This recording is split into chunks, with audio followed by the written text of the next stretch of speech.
Hi అండి. ఎలా ఉన్నారు? బాగున్నారా? సో నేనైతే చాలా బాగున్నాను. ఓకే, మీరు కూడా మంచిగా ఉన్నారని అయితే అనుకుంటున్నాను.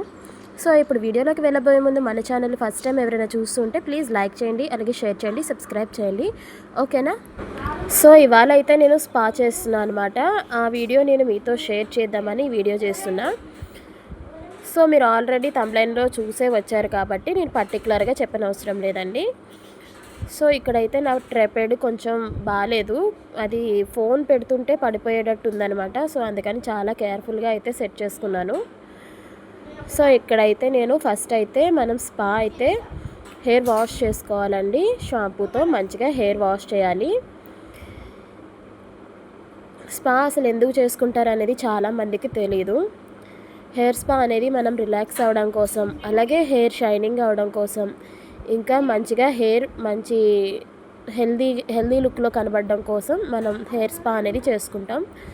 సో మనం చేసే మసాజ్ వల్ల కూడా బ్లడ్ సర్క్యులేషన్ మంచిగా జరిగి హెయిర్ మరి రూట్స్ అవి మంచిగా కుదుళ్ళు బాగా మంచిగా మసాజ్ చేయడం వల్ల బ్లడ్ సర్క్యులేషన్ కూడా బాగా జరిగి హెయిర్ గ్రోత్ అనేది మంచిగా కూడా ఉంటుంది. అలాగే హెయిర్ కూడా షైనింగ్ అవుతుంది. హెయిర్ ఫాల్ కూడా తగ్గుతుందండి. హెయిర్ అయితే మంచి స్మూత్గా షైనింగ్ అయితే రావడం అయితే పక్కా అనమాట. సో మనమైతే ఫస్ట్ షాంపూతో క్లయింట్ షాంపూ పెట్టుకోకపోయినా మనమైతే మన రొటీన్లో స్టార్టింగ్ అయితే షాంపూతో వాష్ చేసేయాలి హెయిర్. తర్వాత పార్టీషన్స్ తీసేసుకోవాలన్నమాట. సో ఏ క్రీమ్ యూస్ చేశాను అనేది నేను వీడియో మధ్యలో చెప్తాను. వీడియో అనేది స్కిప్ చేయకండి. మళ్ళీ నేను ఏ క్రీమ్ యూస్ చేస్తాను అనేది మీకు చెప్తాను. అది మీరు మిస్ అయిపోతారు. దాన్ని మీరు యూస్ చేయాలనుకుంటే మీరు తెప్పించుకొనైనా యూస్ చేయొచ్చు. సో ఇక్కడైతే నేను క్రీమ్ పెట్టుకున్నాను. అలాగే బ్రష్తో చిన్న పార్టీషన్స్ తీసుకొని మనం క్రీమ్ని హెయిర్కి అప్లై చేసుకోవాలి. నెమ్మదిగా మొత్తం అంతా క్రీమ్ అయితే అప్లై చేసేసుకోవాలన్నమాట. హెయిర్ మొత్తం పట్టించేసేయాలి. ఎక్కడ ఒక్క వెంట్రుక కూడా అనేది ఉండకూడదనమాట. మొత్తం హెయిర్ అంతా పట్టాలి క్రీమ్ అనేది. ఈ ప్రాసెస్ మీకు అర్థమైతే కనుక మీరు ఇంట్లో కూడా చేసుకోవచ్చు. క్రీమ్ అనేది ఏది వాడాలనేది తెలిస్తే చాలన్నమాట. సో ఒకవేళ మీకు ఈ వీడియోలో నేను చేసేది అర్థం కాకపోతే కామెంట్ చేసి చెప్పండి. ఫుల్ వీడియో సెల్ఫ్ మనం ఎలా చేసుకోవాలి అనేది కూడా నేను ఒక వీడియో చేసి చూపిస్తాను. మనం సెల్ఫ్ హెయిర్ స్పా ఎలా చేసుకోవాలనేది మీకు కావాలి అంటే నేను ఆ వీడియో కూడా నెక్స్ట్ ఎప్పుడైనా అప్లోడ్ చేస్తాను. మీరు సలూన్స్కి కానీ పార్లర్స్కి కానీ వెళ్ళి చేయించుకోవాలంటే స్పా అయితే 1000 పైనే ఉంటుందండి. తక్కువకైతే ఎవరు చేయరు. ఎందుకంటే ఈ మొత్తం కరెంటు సామాన్లతో చేస్తాం కదా, ఎలక్ట్రికల్స్ ఎక్కువ వాడతాం అనమాట. హెయిర్ డ్రయర్ కానీ, హెయిర్ స్టీమర్ కానీ, అలాగే హై ఫ్రీక్వెన్సీ కానీ ఇవన్నీ యూస్ చేస్తాం. ఇవన్నీ యూస్ చేసేవారికి కరెంటు కూడా యూజ్ అవుతుంది. అలాగే చేసినందుకు మా కష్టం కూడా ఉంటుంది కాబట్టి హెయిర్ స్పాకి 1000 దాకా ఖర్చు అవుతుంది. సో ఇంకా ఏసీ అవి ఇవి పెట్టి కొంచెం హైఫైగా ఉండే సలూన్స్లో అయితే ఇంకా టీవీస్, ఏసీస్ అలా కొంచెం ఇంకా హైఫైగా ఉంటాయి చూసారా, పెద్ద పార్లర్స్. వాటిల్లో అయితే ఇంకా ఎక్కువే ఉంటుంది కానీ తక్కువ అయితే ఉండదన్నమాట. సో ఇళ్లల్లో చేసే మేమేంటంటే మాకు అవన్నీ ఉండవు. అంటే ఏసీ అవన్నీ పెట్టాం కాబట్టి తక్కువే తీసుకుంటాం. కాకపోతే ఎంత తక్కువైనా కానీ స్పా అనేది 1000 పైనే ఉంటుంది కానీ తక్కువైతే ఉండదు. ఇక కంఫర్ట్స్ అన్నీ ఉన్నాయంటే ఇంకా 1000 కన్నా ఇంకా ఎక్కువే ఉంటుంది. సో ఎందుకంటే ఇవి కరెంట్ బాగా యూజ్ అవుతాయి అన్నమాట. కరెంట్ బాగా లాగుతాయి. సో అందుకని ఆ క్రీము ఇంత తక్కువే కదా, ఇంత ఛార్జ్ ఎందుకు చేస్తారని చాలామందికి డౌట్ వస్తుంది. సో ఇక మనకు తెలిసిన సలూన్స్లో అయినా, తెలిసిన పార్లర్లో అయినా, తెలిసిన వాళ్ళ దగ్గర తీసుకుంటే మీకు కొంచెం తగ్గుతుంది అనమాట. సో ఎక్కువ తెలిసిన వాళ్ళ దగ్గరికి వెళ్ళడానికి ట్రై చేయండి.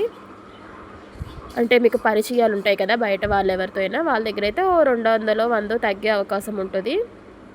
సో ప్రతిదీ కరెంటుతో కాబట్టి స్పా అంతా ఎక్స్పెన్సివ్ అనమాట. అంటే 1000 పైనే అంటే ఎక్కువే కదండి. నార్మల్గా మనం ఎలాంటి వాళ్ళకైనా చేయించుకోవాలనే కోరుకుంటుంది. బట్ అంత కాస్ట్ అనేవారికి చాలామంది 1000 అని వెనక్కి ఆగిపోతూ ఉంటారు. ఇంకో ప్రాబ్లం ఏంటంటే ఇది మనకి పడదు, దీనివల్ల హెయిర్ ఫాల్ అవుద్ది అనే అపోహలో కూడా ఉంటారు. మనకి ఫేస్కి ఫెయిర్ అండ్ లవ్లీ మన ఫేస్కి పడాలనే చెప్పి తయారు చేస్తారు. అలాగే హెయిర్ క్రీమ్స్ కూడా అది హెయిర్ కండిషన్ బట్టి తయారు చేస్తారు. హెయిర్ లాస్ అవ్వాలని తయారు చేసే కంపెనీలు కూడా అనుకోవు. సో కొంతమంది చేసే మిస్టేక్ ఏంటంటే ఎక్స్పైర్ అయిపోయిన క్రీమ్స్ యూస్ చేయడం వల్ల అది మనకి ఎఫెక్ట్ అయ్యి హెయిర్ అనేది లాస్ అవుతుంది, లేకపోతే హెయిర్ కొంచెం డ్యామేజ్ అవ్వడం అట్లా జరుగుద్ది. సో మీరు తెలిసిన వాళ్ళ దగ్గర లేకపోతే తెలిసిన పార్లర్లో కొంచెం ఎక్కువ రన్నింగ్ ఉండే పార్లర్స్లో అవి ఎక్కువ మనకి స్టాక్ అనేది ఉండదన్నమాట. సో అలాంటి చోట్ల మోసం జరిగే అవకాశం ఉండదు. సో కొంతమంది కకృతికి ఏం చేస్తారంటే ఎక్స్పైర్ అయిపోయిన క్రీమ్స్ కూడా యూస్ చేసేస్తూ ఉంటారు. ఎక్కువ ఇలాంటి పెద్ద పెద్ద పార్లర్స్లోనే జరుగుతాయండి. సో ఎక్స్పైర్ అయిపోయినవి కూడా యూస్ చేయడం వల్ల మనకి ప్రాబ్లమ్స్ వస్తాయి. దానివల్ల మిస్టేక్ ఏంటంటే ఇది క్రీమే తేడా అని లేకపోతే చేసిన వాళ్ళది తేడా అని అనుకుంటూ ఉంటారు. సో అలా కాదనమాట. సో స్పా అనేది హెయిర్ చాలా రిలాక్స్ అవుతుంది, మనకు కూడా బ్రెయిన్ ఫ్రీ అవుతుంది అనమాట. ఒకవేళ మీరు కనుక హెయిర్ స్మూత్గా హెయిర్ షైనింగ్గా రావాలి అంటే స్పా కంపల్సరీ చేయించుకోండి. అలాగే మంచి రిలాక్సేషన్ కూడా ఉంటుంది. సో ఒకవేళ మీకు డాండ్రఫ్ ప్రాబ్లం ఉంటే దానికి వేరే స్పా ఉంటుందన్నమాట. మీరు మీ ప్రాబ్లమ్ని బట్టి స్పా చేయించుకోండి. ఇక ఇంట్లోనే చేసుకోవచ్చు అని అన్నాను కదా, ఇంట్లో చేసుకోవచ్చు. మీ హెయిర్ టైప్ ఏంటనేది మీకు తెలిసి మీరు ఏ క్రీమ్ యూస్ చేయగలరు, మీరు ఏ క్రీమ్ యూస్ చేస్తే మంచిది అనేది మీకు ఒక అవగాహన ఉంటే కనుక మీరు ఇంట్లో కూడా ట్రై చేయొచ్చు. చాలా ఈజీగానే చేసుకోవచ్చు. సో ఒకవేళ మీకు అవి ఏమీ తెలియకపోతే మాత్రం ఏది పడితే అది యూస్ చేసి మాత్రం హెయిర్ అయితే ఖరాబ్ చేసుకోవద్దు, నేను అది కూడా చెప్తున్నాను. ఒకవేళ మీకు నాలెడ్జ్ ఉండి ఈ క్రీమ్ యూస్ చేస్తే మంచిది, ఈ క్రీమ్ యూస్ చేస్తే మంచిది, మన హెయిర్ టైప్ ఇది అని మీకు ఒక నాలెడ్జ్ ఉంటే కనుక అప్పుడు మీరు దాన్ని యూస్ చేయండి, నో ప్రాబ్లం. సో ఒకవేళ మీ హెయిర్ టైప్ ఇప్పుడు ఆయిలీ హెయిర్ ఒకటి ఉంటుంది, డ్రై హెయిర్ ఉంటుంది, కొంచెం డాండ్రఫ్ హెయిర్ ఉంటుంది, ఇట్లా రకరకాల హెయిర్ ప్రాబ్లమ్స్తో ఉన్న వాళ్ళు ఉంటారు. మీ హెయిర్ టైప్ని బట్టి హెయిర్ ప్రాబ్లమ్ని బట్టి స్పా అనేది డిసైడ్ చేసుకోవాలన్నమాట. సో మీది డ్రై హెయిర్ అయితే మీరు ఆయిలీ హెయిర్కి సంబంధించిన స్పా క్రీమ్ పెట్టారనుకోండి, అది బాగోదు. ఇప్పుడు ఆయిలీ టైప్ ఉన్న వాళ్ళకి కొంచెం డ్రై అవ్వడానికి స్పా క్రీమ్ అయితే క్రియేట్ చేయబడుతుంది. సో మీరేమో అలా కాకుండా ఇలా చేస్తే అది వేరే రిజల్ట్ వస్తుందన్నమాట. సో అలా సో ఇక్కడైతే నేను ఫైనల్లీ స్పా అయితే కంప్లీట్ అయింది. చూడండి హెయిర్ అయితే ఎంత స్మూత్గా ఉంది. తినదైతే ఇక్కడ కర్లీ హెయిర్ అనమాట. సో నేను చాలా వరకు డ్రై అయితే చేశాను. ఇంకా ఎమర్జెన్సీలో తను వెళ్ళిపోవాలంటే ఇక లాస్ట్ ఫైనల్గా పంపించేసిన అనమాట. సో హెయిర్ అయితే మంచి షైనింగ్గా హెల్దీగా అనిపిస్తుంది, మంచిగా వచ్చింది. అసలు స్మూత్గా అసలు చేయబెడితే జారిపోతుంది అనమాట హెయిర్, అంత బాగుంది. సో మంచి రిజల్ట్స్ అయితే ఉంటాయండి. మీరు కూడా ఒకసారి ట్రై చేయండి ఇంట్లో. ఒకవేళ ఎలా చేయాలో తెలుసుకోవాలి అంటే కనుక నేను నా ఛానల్లో అప్లోడ్ చేస్తాను. సెల్ఫ్ స్పా ఎలా చేసుకోవాలనేది కంపల్సరీ రెగ్యులర్గా ఫాలో అవ్వండి. నేనైతే ఆక్సిగ్లో యూస్ చేశాను ప్రెజెంటు. ఆక్సిగ్లో కూడా మనకి తక్కువ బడ్జెట్లోనే వస్తుంది, ఎక్కువ కాస్ట్ కూడా ఏముండదు.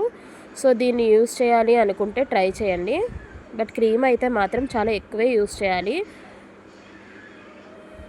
ఇంకా చాలా క్రీమ్స్ ఉన్నాయి, ఇంకా ఎక్స్పెన్సివ్ క్రీమ్స్ కూడా ఉన్నాయి. నేను అవి కూడా నెక్స్ట్ వీడియోలో చెప్తాను. సో ఐ హోప్ ఈ వీడియో నచ్చితే లైక్ చేయండి, షేర్ చేయండి, సబ్స్క్రైబ్